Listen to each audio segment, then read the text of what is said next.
currently available on Stars, is one of the worst films of all time, along with the film that set the anime adaptation back at least a decade. What I speak of is, of course, Dragon Ball Evolution.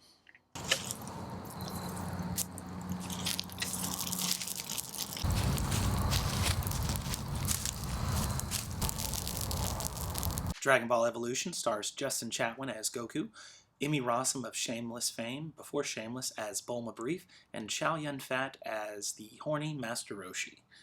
It also stars Jason Marsden from Spike from Buffy as Piccolo, and he is doing his best William Shakespeare Macbeth, I don't know if you would call it version or whatever, in playing Piccolo. This film is just bargain basement trash. It is absolutely bad from the start of the film, and this includes the ham-fisted acting that a lot of very good actors and actresses, especially Emmy Rossum and Chow Yun-fat in this film, are just horrible. It doesn't seem like there was any direction, much less a story to kind of go with on this one.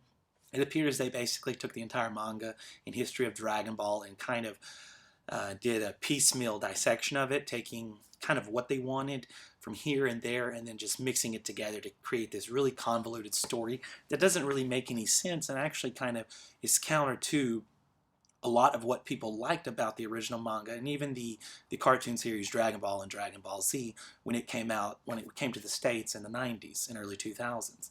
It is, without a doubt, just trash. I mean, there's no saving this movie. It was very poorly done. You can tell that whatever money they had for the budget, they blew it all on some really cheesy special effects. The film opens with Justin Chatwin fighting his grandpa Gohan on two tight ropes, and they're just bouncing up and down, and it doesn't really make any sense. And they couple that with kind of this coming-of-age high school story. They got Goku going to school in this one, where he meets Chi-Chi, who is kind of the popular girl at school, while Goku is the, of course, nerd who nobody likes to deal with. And this is just something that they've added in for this film. It has nothing to do with the actual Dragon Ball manga and doesn't really make any sense or add any character development to Goku.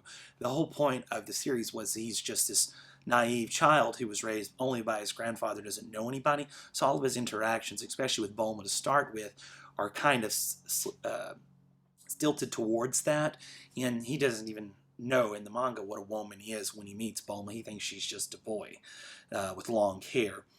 But the film then progresses at a very rapid pace after Piccolo shows up, kills Gohan, tears down his house in search of his Dragon Ball, which he'd already given to Goku, and Goku carried with him to a high school party where Chi-Chi was.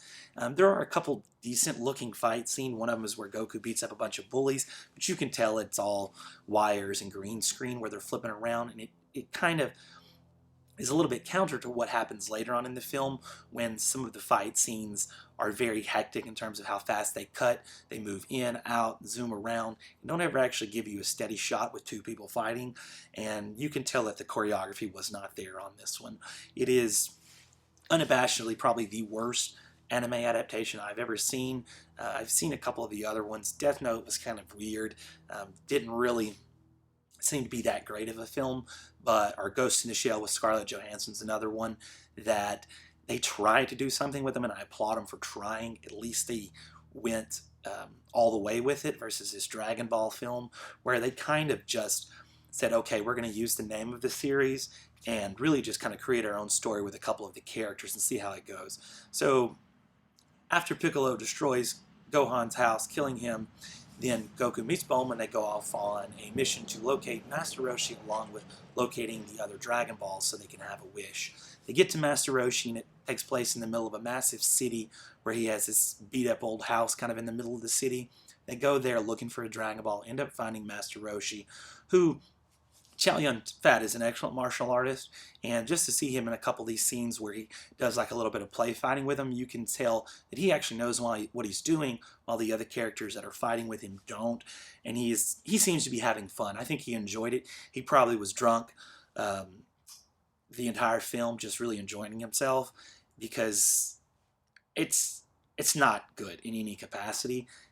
and even his own performances kind of seems to have been phoned in.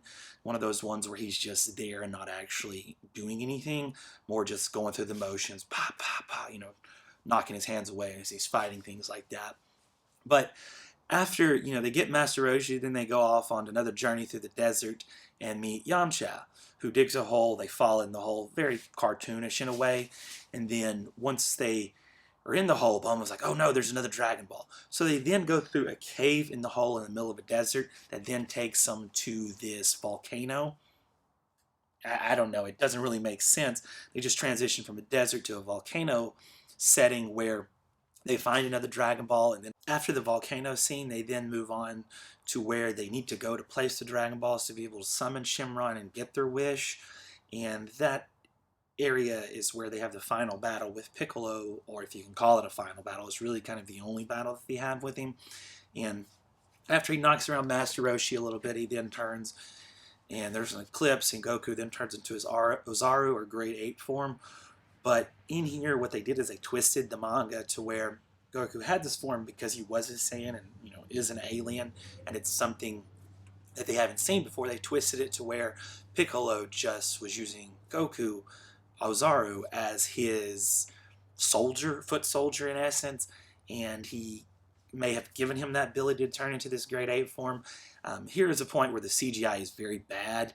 It kind of mixes him, and he just gets a little bit bigger and looks like a big monkey running around, beating up things, tearing through stone walls and such. And then, there's that little bit of internal struggle where he's like, who am I? I am both Goku and Ozaru at the same time. I control my own destiny. And you're just sitting there watching it, and it's kind of like, I don't know about this. It doesn't make sense in terms of the mythos that they've established in the movie, nor does it really make sense in terms of the manga and how it was set up with the characters and the abilities and things that they have.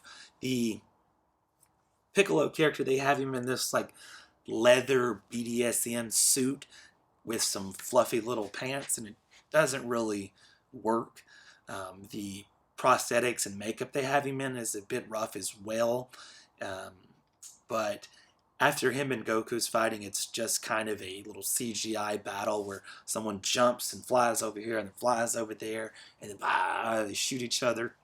And it doesn't really make sense. And then, Master Roshi dies, and then the film goes from there to them summoning the dragon, wishing Master Roshi back. And the film ends after only about an hour and 15 minutes or so. So it is a very short film, and you can tell that part of the reason this film was so short is it clearly looks like they had more footage in there, and they may have been looking at it and been like, oh god, this is just shit, we need to get rid of it. So they chopped those parts out of it to get down to the hour and 15-minute runtime. But it doesn't make sense. It makes me wonder what they had to start with if they felt that they needed to cut it down, because what they have doesn't make sense. So what did they have before? Why not just put everything you can and just put it out there? It was clearly a very rushed film. It's something they were trying to obviously bank on the popularity that Dragon Ball Z had in the States around the time, but it did come a little bit late, approximately 5-6 years after the full run of Dragon Ball Z, and it didn't do well in theaters. I was working at a movie theater at the time when this film came out, and there was almost nobody that came and saw it at the theater I worked at.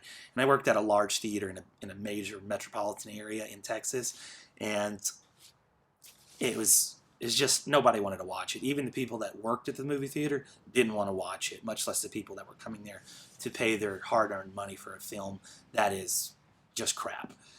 I cannot recommend this film. I've only seen it twice, and that was from when I worked at the movie theater to when it popped up on Stars the other day, and I saw it, and I was like, is it really that bad? And then watching it, yes, it is that bad. From the beginning to the end, it is just a poor quality movie that is one of the blatant cash grabs of the past decade and a half or so.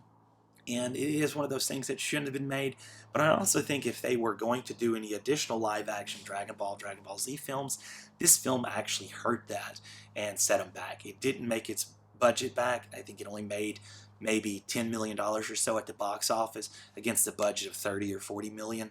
Whatever they spent that 30 or 40 million dollars on is not in the film. Somebody probably just patted their pockets and walked off.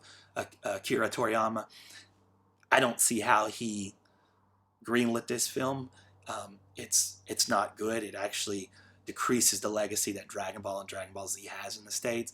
And it's just a poor showing for everyone involved, from the directors, the writers, the actors. And you have great actors in Chow Yun-fat, Emmy Rossum. Justin Chatwin's a decent actor, not great, but they really didn't even do anything with him other than be like, oh, you're going to play kind of a pissed off, angsty teenager who later finds out he's, this alienish space monster who's under the control of Piccolo.